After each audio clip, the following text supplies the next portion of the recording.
फिर से स्वागत है आप सभी का मेरे इस क्लास में। आज हम लोग पढ़ेंगे active to passive. Active to passive हम लोग पिछले क्लास से ही पढ़ते आ रहे हैं, लेकिन आज हम लोग पढ़ेंगे एक्टिव टू पैसिव वो मॉडल वर्ब से।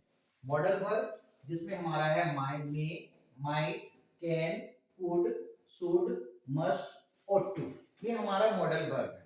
तो पिछले क्लास में हम लोग पढ़ चुके हैं टेंस के बारे में कि अगर मॉडल वर्ब टेंस में रहे, जो टेंस हमारा 12 टेंस में से 8 टेंस का हमारा पैसिव बन रहा है, तो 8 टेंस में अगर रहे तो हम कैसे उसको बनाएंगे।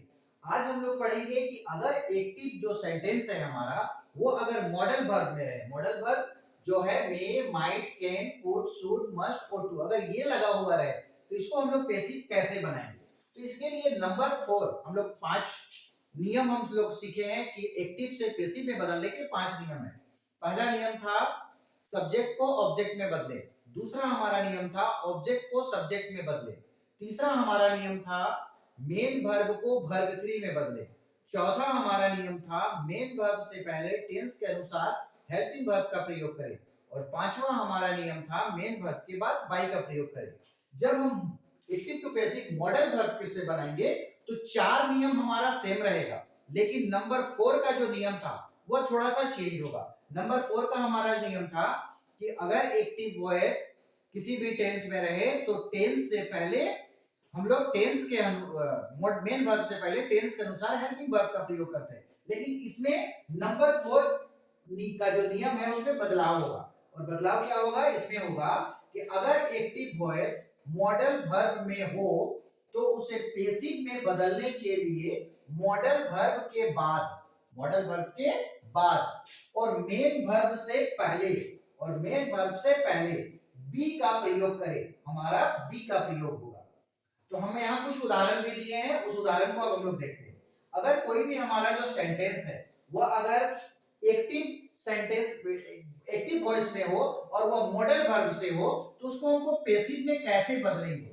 तो उसके लिए फिर से वही 5 नियम है, लेकिन सिर्फ नंबर 4 का जो नियम है उसमें थोड़ा सा बदलाव हो रहा है। उसमें हम टेंस के अनुसार हेल्पिंग वर्ब का प्रयोग कर रहे थे, लेकिन इसमें हम लोग करेंगे मॉडल वर्ब के बाद और मेन वर्ब से पहले बी का प्रयोग करेंगे। तो वह जो हमारा एक्टिव सेंटेंस है हम पैसिव सेंटेंस में, पैसिव वॉइस में उसको बदल सकते हैं। पहला हमारा है Ram can write a letter. Ram can write a letter. यहां पर हमारा एक्टिव जो वॉइस का सेंटेंस है Ram can write a letter, इसको अगर हमको पैसिव में बनाना है तो फिर से हम पहला नियम का प्रयोग करेंगे। पहला हमारा है सब्जेक्ट को ऑब्जेक्ट में बदले। ये राम हमारा सब्जेक्ट है, इसको हम ऑब्जेक्ट में ले गए तो इधर हमारा हो गया राम। दूसरा नियम था ऑब्जेक्ट को सब्जेक्ट में बदले। ये ऑब्जेक्ट ए लेटर है, इसको हम सब्जेक्ट बना दिए, यहां हमारा सब्जेक्ट बन गया। तीसरा हमारा नियम था वर्ब को वर्ब 3 में बदले। ये राइट इधर है, इधर वर्ब 3 में बदले, ये हो गया रिटर्न। चौथा हमारा है, चौथा बोल रहा है मॉडल वर्ब के बाद और मेन वर्ब से पहले बी का प्रयोग करें। तो मॉडल वर्ब के बाद, तो मॉडल वर्ब हमारा यहाँ पर केन पहले से था, हम यहाँ केन को लिख दिए। तो केन के बाद मॉडल वर्ब ये हो गया, इसके बाद और मेन वर्ब से पहले हम लोग प्रयोग कर रहे हैं यहाँ बी का। और पांचवा नियम था मेन वर्ब के बाद बाई का प्रयोग करेंगे, बाई का प्रयोग हम लोग यहाँ कर दिए। तो इस प्रकार हम देखते हैं यहाँ हमारा था Ram can write a letter, इसी को हम पैसिव वॉइस में बदल दिए तो ये हमारा हो गया a letter can be written by Ram. अब हम आते हैं दूसरा सेंटेंस में। दूसरा हमारा सेंटेंस है कमला माइट सिंग अ सॉन्ग। फिर से 5 नियम का प्रयोग करेंगे। पहला नियम सब्जेक्ट को ऑब्जेक्ट में बदले। ये कमला हमारा इधर सब्जेक्ट है, इसको हम ऑब्जेक्ट में बदल दिए, इधर ऑब्जेक्ट बना दिए। दूसरा नियम ऑब्जेक्ट को सब्जेक्ट में बदले। ये अ सॉन्ग यहाँ ऑब्जेक्ट है, इसको हम यहाँ बना दिए सब्जेक्ट। तीसरा नियम वर्ब को वर्ब 3 में बदले। ये सिंग है, इसको वर्ब 3 में बदल दिए, ये हमारा हो गया सन।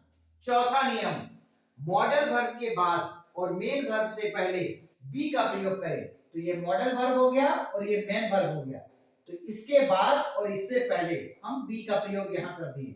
और पांचवा नियम हमारा है मेन वर्ब के बाद बाई का प्रयोग करें, यहाँ हम बाई का प्रयोग कर दिए।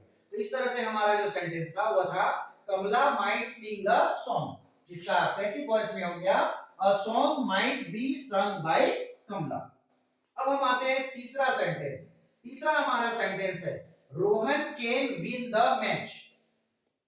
फिर 5 नियम का प्रयोग करेंगे। ये रोहन हमारा सब्जेक्ट है, इसको हम ऑब्जेक्ट बनाएंगे, ये हमारा इधर आ जाएगा, ऑब्जेक्ट बन जाएगा।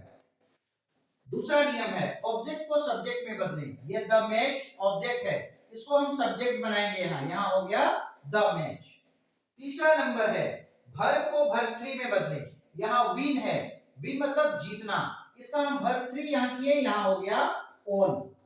चौथा नियम मॉडल वर्ब के बाद और मेन वर्ब से पहले बी का प्रयोग करें। हम यहाँ बी का प्रयोग कर दिए, ये मॉडल वर्ब और ये मेन वर्ब, इसके बाद और इससे पहले बी का प्रयोग हो गया। पांचवा नियम हमारा है मेन वर्ब के बाद बाय का प्रयोग करें, यहाँ हम बाय का प्रयोग कर दिए। तो इस तरह से हमारा सेंटेंस था Rohan can win the match. यहाँ हमारा आंसर हो गया the match can be won by Rohan. अब आते हैं नंबर 4 पे। नंबर 4 पे हमारा है ही कैन टीच देम।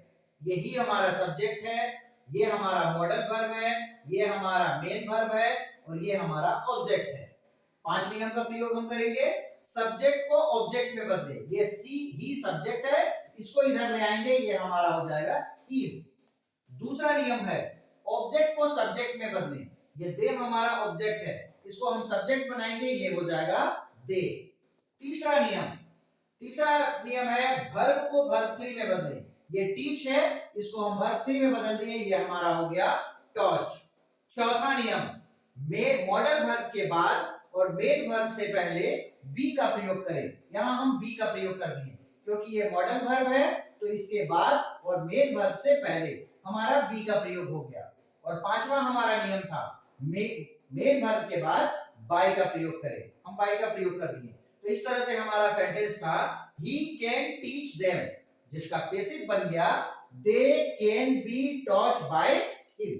तो इस तरह से हम देखते हैं कि एक्टिव वॉइस का कोई भी सेंटेंस अगर मॉडल वर्ब में हो, मॉडल वर्ब बोलने का मतलब may, might, can, could, should, must, ought, कोई भी लगा हो उस सेंटेंस में मॉडल वर्ब के रूप में, तो इसमें इसको अगर पैसिव में बदलना हो तो पहले तो हम सीखे हैं 5 नियम जो बनाने का है, उन्हीं 5 नियम का प्रयोग होगा। लेकिन सिर्फ थोड़ा सा ध्यान देना है कि नंबर 4 का जो नियम है उस नियम पे थोड़ा सा बदलाव होगा। पहले हम लोग जो सीखे थे उसमें नंबर 4 में हम लोग लिखे थे कि अगर एक्टिव वॉइस किसी भी टेंस में हो तो मेन वर्ब से पहले टेंस के अनुसार उसमें हेल्पिंग वर्ब का प्रयोग करते हैं। लेकिन अगर मॉडल आ जाए तो उसमें नंबर 4 का जो नियम है उसमें बदलाव होगा और उसमें होगा कि अगर एक्टिव वॉइस किसी भी मॉडल वर्ब के सेंटेंस वर्ब में कोई भी मॉडल वर्ब हो तो उसको बनाने के लिए मॉडल वर्ब के बाद और मेन वर्ब से पहले बी का प्रयोग करें। जैसे हम लोग यहाँ देख रहे हैं बी का प्रयोग किए और इस आसानी से एक्टिव वॉइस के जो सेंटेंस थे उसको हम पैसिव वॉइस में बदल दिए। सिर्फ थोड़ा सा बदलाव हो रहा है और वो बदलाव हो रहा है नंबर 4 का जो नियम था उस नियम में। बाकी नंबर 1, नंबर 2, नंबर 3 और नंबर 5 का जो नियम था वो सेम ही है। जैसा हम लोग पहले पिछले क्लास में जब टेंस वाला एक्टिव वॉइस को पैसिव वॉइस में बदल रहे थे जो सीखे हैं उसी का प्रयोग हो रहा है, सिर्फ इसमें थोड़ा सा नंबर 4 का जो नियम है उसमें बदलाव हो रहा है। तो हम लोग इस तरह से टेंस का जो भी एक्टिव वॉइस का सेंटेंस हो उसको हम पैसिव में बदलने का सीख चुके हैं, जिसमें हम लोग प्रेजेंट टेंस के 3 टेंस, पास्ट टेंस के 3 टेंस और फ्यूचर टेंस के 2 टेंस के बारे में जाने। और आज हम लोग एक्टिव टू पैसिव को जो एक्टिव सेंटेंस से पैसिव सेंटेंस में जो बदल रहे हैं उसमें आज हम लोग जाने कि अगर सेंटेंस मॉडल वर्ब में हो तो उसको कैसे हम लोग बदलेंगे। तो इस तरह से टेंस का भी हम लोग पूरी तरह से कंप्लीट कर चुके हैं और मॉडल वर्ब के जो सेंटेंस है एक्टिव वॉइस के उसको भी हम लोग आसानी से समझ गए हैं कि किस तरह से हम लोग इसको बनाएंगे। अगले कक्षा में हम लोग अगले क्लास में हम लोग जानेंगे कि अगर